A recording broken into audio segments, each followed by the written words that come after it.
That was such a beautiful performance. I feel so in love right now. Uri wangu inindiri wako. Viewers, thank you so much for welcoming us into your homes and always allowing us to brace your screens. My name is Temi Pira and I'm your host for this exciting show called Pink and Purple. So today on the show we have a very special guest. She's a musician, a TV presenter, a radio host, a jack of all trades. Patience Musa, welcome to Pink and Purple. Thank you so much. You are gorgeous. Thank you. Okay. So, Patience Musa, Samantha Musa, you guys related? No, but you know, we get so tired of people asking us. So sometimes we just say yes. Yes. Yeah, we're both from Malawi, but no, we're not related. You're not really. Okay. Just needed to clarify that. Okay, so Patience, tell us what has been your journey like from being a musician in 1999 when you started, I understand, right? Yes. To you've evolved, you know, you've been a musician or you're still a musician, being a TV presenter, a radio host. What has been the journey like? I think it has been, it's been a crazy ride. Okay. And, you know, the arts, we all know, you know, they have their ups and downs and, you know, it's crazy. But for me, it has been learning all throughout. And of course, trying to rediscover myself as I go. And you know, when I was in 1999, when I got into music with Mateo and Willem, I was just 18 out of high school. So I've been growing up and learning and, you know, just trying to stay above the water and, you know, keep making my dreams come true. All right. So you've always wanted to sing from 18, you knew when you ventured into that music space? I didn't know what was going on, to be honest. I kind of tend to be that person that, you know, I want to do things and then I try to get them done, and then life has a way of taking me certain roads. And this is what happened to me with music and even with radio. You know, sometimes you have your own plan, but sometimes God takes over, leads you, takes you elsewhere, because maybe that's where you need to be. Maybe you need to meet somebody there. Maybe there's a life that needs to be changed, or maybe it's my life that needs to be changed. Okay, awesome. So how have you managed to remain versatile? I mean, you do so many things. So how have you managed to remain versatile as an individual? This world has put us in a box to say if you're a musician, be a musician. But you've done so many things. You've ventured into music, into radio, TV.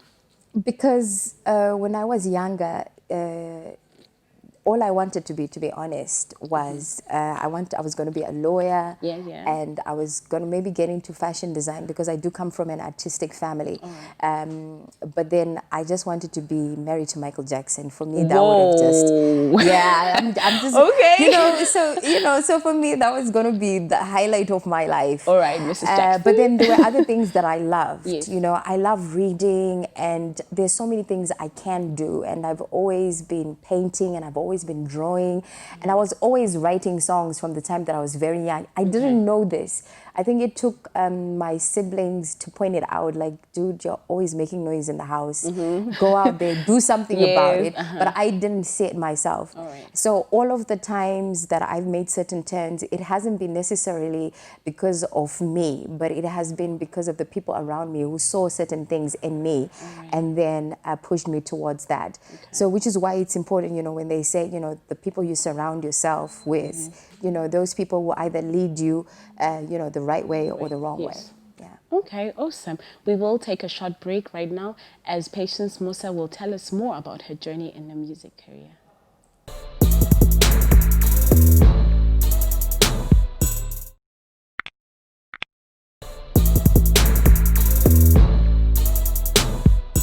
Welcome back. You're still watching Pink and Purple with our special guest, Patience Musa, and she was just telling us about her career, but also we want to know, what do you relate to more when we talk about Patience Musa?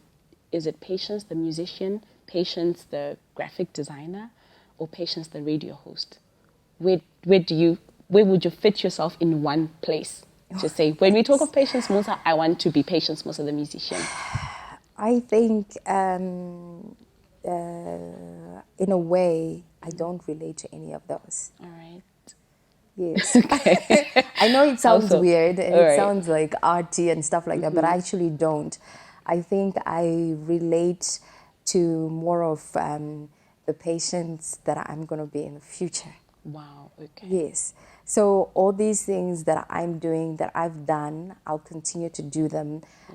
But I feel like I'm in the process of evolving. All right. So, You're still discovering yeah, yourself. there's so many things. You know, life is so short. Yes. And, you know, there's so many things that I want to do. I love writing. I want to write something. I don't know if I'll be able to do it, but I want to write something. I want to paint. Okay. And I want to have my own exhibition. I don't know. There's so many things. You and want I to think, explore. yeah, I identify myself more with that patience rather than the patience that I and you know how it is though, that you know, the person that you think, that people think you are, Yes, isn't patience really the that- person that you are. Yes. So that's not me. Okay. I really love myself when I'm in my private space. right. That's really who I really am. So you relate with the patients in your private space. Yes. All right. Patience, that's just patience. Okay. So I understand you're studying, right? And you've been studying as well. How do you balance your academics and your media career? I am absolutely failing. 24 hours is not enough. I feel like I need so more much hours to in the do, day. There's so much to do. And, you know, but I had to start at some point. Yeah. And I think most of the time, the reason why we don't end up doing the things that we know we should do is because we fear starting. Okay. But once you start, it's tough. I'm not gonna lie to you and say it's easy. It's really tough. I have assignments, and then I have school, and I also have my music manager stressing me like, oh, we need to do shows. I know you're busy, but we need to do shows. You need to go into the studio, and then you know, but I'm trying. I'm trying. That's all I can do. I'm doing the best that I can. Because you've started, you need. Yes, I've started. Yes. And you know, I've also learned in life that anything worth getting is not going to come easy. It's going to be tough. But once I get to where I'm getting, I'm going to look back and say, yay, I did that. I made it. I did that. Yeah. I did it. I made it. Yeah. So what has motivated you to further your studies? I mean, you could have just done your degree and finished and be like, okay, I'll focus on this. I think for me, it wasn't enough. Okay, I love radio. I didn't know I'd fall in love with radio as much as I have, but I love radio. But it wasn't enough, you know, just being on radio those few hours and then leaving it at that. I wanted to learn more about it. Okay. I wanted to know exactly what it is that drives radio. I wanted the history. I wanted to know, and you know, it has helped me quite a bit, because even when we get into all those topics, the current foreign what is it? Current affairs. Current affairs, yes. Current affairs. You know, when you know stuff, you know, and it sounds totally different to when you don't know. Yes. So, so you know, I'm enjoying it. I love it. All right. So there's some sections of the media that have reported you plotting a musical in 2014. How did that go? I think they're talking about when, you know, that I was plotting a musical comeback. Okay. Yes, all right. I think that's what it is. All right. Musical comeback. Yes. You know, I was in a place and I actually went into the studio, and I recorded like, how many tracks were there? Like 9 tracks. Hot tracks, Right. But then I was signed to this particular recording company, huge recording company, and something went wrong in the studio there. So then, you know what it's like, you know, with music, it's like carrying a child. You carry a child for 9 months and then you want to give birth to it. But with this particular project, this child just did not want to get out of my body. So in the end, I was just frustrated. So what happened to those 9 songs? They're just there. Come on. They're just there, but you know, they're not me anymore. All right. Because that's what happens with music. At least that's what I find. That, you know, when you write songs, you release a certain part of you. But then, you know, you're okay with releasing those thoughts and those feelings at that time. But sometimes if you don't release them then, you may not want to release them ever. You're not ready to reveal that about yourself. Maybe you don't feel the same way about it anymore. All right, so, yeah, so maybe, I don't know. We'll see how it goes. All right. So we grew up listening to your songs. And there's a particular song, Zwiri Nanindikarindika. So when you said you write songs, you love to write, but for that particular song, is there a reason why? I wrote the song. Yes. Dude, I had drama in my life. All right. Yes, we love drama.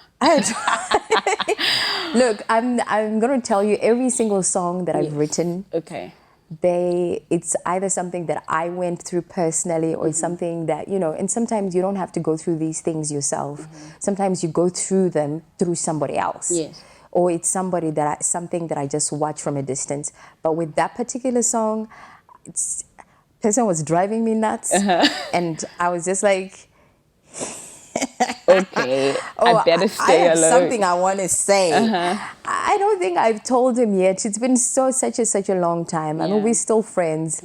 But I think one day I will tell him that, because somebody just gotta say, look, you're the one who inspired that song. You remember when that happened?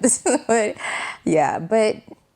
I think everybody goes through those times in relationships. I was going through stuff, but love each other, stay in relationships, because everybody then thought I was like a men hater. Don't. It's not about that. I think when you meet the right person, you meet the right person. When it's not, you can't force it. All right, interesting. So what are the challenges you've faced transitioning from music to TV presenting or being a radio host? I think the biggest challenge I had was I've always been an introvert. I'm a middle child. Okay. I have middle child issues. Even at my age, I have middle child issues. So, I was always that kid that was forgotten, and I was the quiet one, playing with my Barbie, reading books, painting, drawing on the corner, right? No one, and I was okay with it. But, with music, it pushed me to then discover a certain part of me that really loved to be on stage. But during the time earlier on that I was on stage, I would be on stage, but when I got off stage, then I would become patient again. And so I even up until now, I really suck at talking to people. I can't do small talk. I have challenges. So, with radio, you have to really talk. But what I loved about radio was no one can really see you. Okay, so you can say whatever you like. You have this. So again, I found myself in a place where I'd been all my childhood, where I had a pretend friend, your invisible friend. So it was comfortable for me, but I have challenges when it comes to meeting people one-on-one. So I tend to be quiet sometimes, and then I just tend to want to hide away, and I still struggle with that. But I think I'm getting better, because I was talking to everybody here, so I think I'm that's getting better. Interesting also. I mean, it's really, really amazing to know that the Patience who's a musician, the Patience on TV and radio is not that Patience. You've identified yourself with something in your own space. So do not judge people when you see them on stage or whatever and think, that because she's on TV doing this, that's what she is outside. That's all your life. No, it's not. We are there's so many facets. There's so many branches, and we are more than what you think we are. All right, that's amazing. Join us after this short break.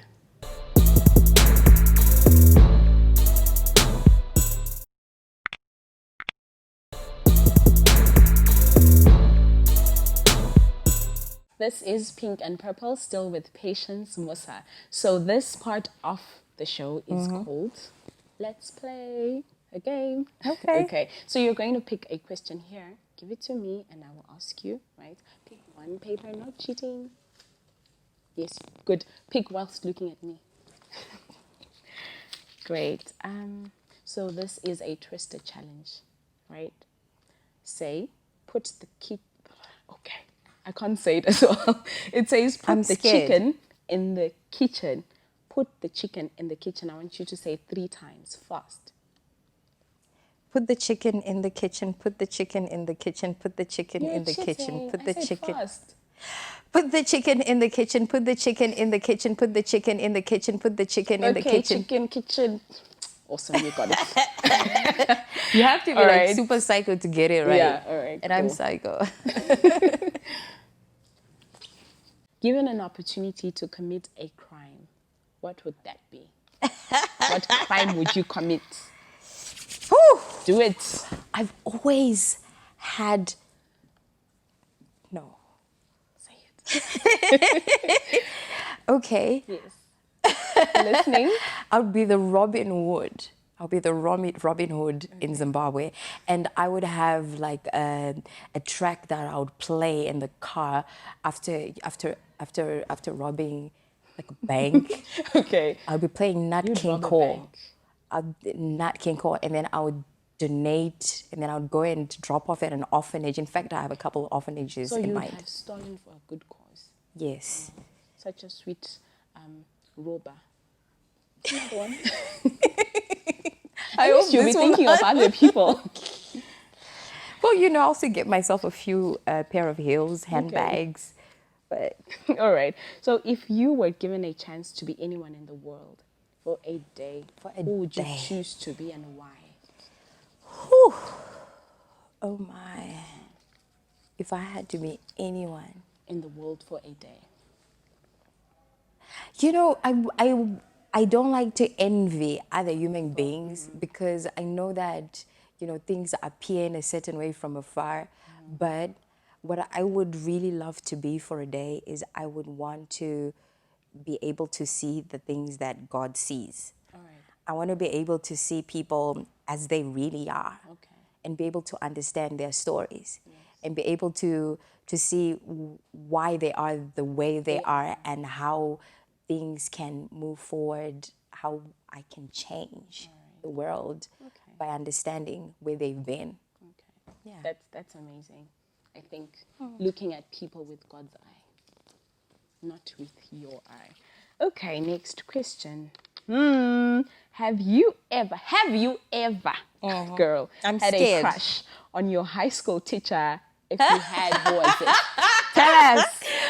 We want. No I hope way. He's watching. A high school teacher. A high school teacher. Yes. Come on. No way. No. You know what? I come from a time where you were running away from boys up until you were like in upper 6. So you had no crush? I had no That crush. teacher that would always say, Patience, what's the answer? And you're like, no. All my because... male teachers kind of like didn't like totally. I was just that kid. Okay. I had a science teacher who was always on my case, and a maths teacher. I was like, oh, Patience Musa, your mother is a witch. Your father is a witch. Like, there was no way you could crush. I don't know what the witches look like. Go look in the mirror and you see one. Okay, all right. So no. Last question. Awesome. All right. This is, what does RTGS stand for? Why are you doing this to me? Us. It's our currency. What does RTGS stand for? RTGS stands for... Wait, say it. Come on. You know what? RTGS stands for the reason why my life is complicated. It stands for the reason why my life is complicated. I'll give it to you. No, don't give it to me. Okay, tell me at least how much RTGS dollars you have in your bank account. I don't know about RTGS. It's funny how it just flew out of my mind. Oh my God. People are going to make memes out of this. Just tell us. It could be anything, you know. It's an abbreviation, RTGS. Currency. The reason why my life is complicated. The reason why. The reason why my life is complicated. Okay. That's right. I'll let you go on that one. Yeah, but then if I end up in a meme or something over this RTGS business. It wasn't your fault. I'm coming after you. Okay. I'll still give you 100 RTGS. I'm now scared of her. All right, Patience. So would you like to give a shout out or words of encouragement to viewers that are watching right now? Well, you know, I just want to say, you know, education is important. Go after your dreams and don't let your past or your childhood define what kind of an adult you become. And, you know, you're more than what you think you are. You're more than what they say you are. You know, there's nothing you cannot do once you put your mind to it. You can do anything. Anything. She said it. Where do people follow you on social media if they want to get a hold of you or in touch? Your social media handles? Chick, you are not. I don't know my handles. I just know I'm on there. Like, I'm on Instagram. Okay. I think it's at Patience Musa with a double P. All right. Patience Musa on Facebook. And what else am I? Twitter.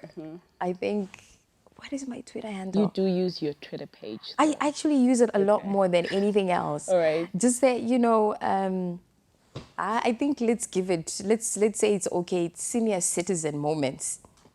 But I am on Twitter. I think it should be Patience Musa or Patience Musa. All right. Yeah. Okay. That's awesome. Thank you once again for coming But then onto the show. you can they're right there, right? It can be right there on the screen. Like there. Yes. Yeah. Thank you so much, viewers, for tuning in to Pink and Purple. From Tembi Pidar, the father's daughter, and the crew behind the scenes, it's goodbye.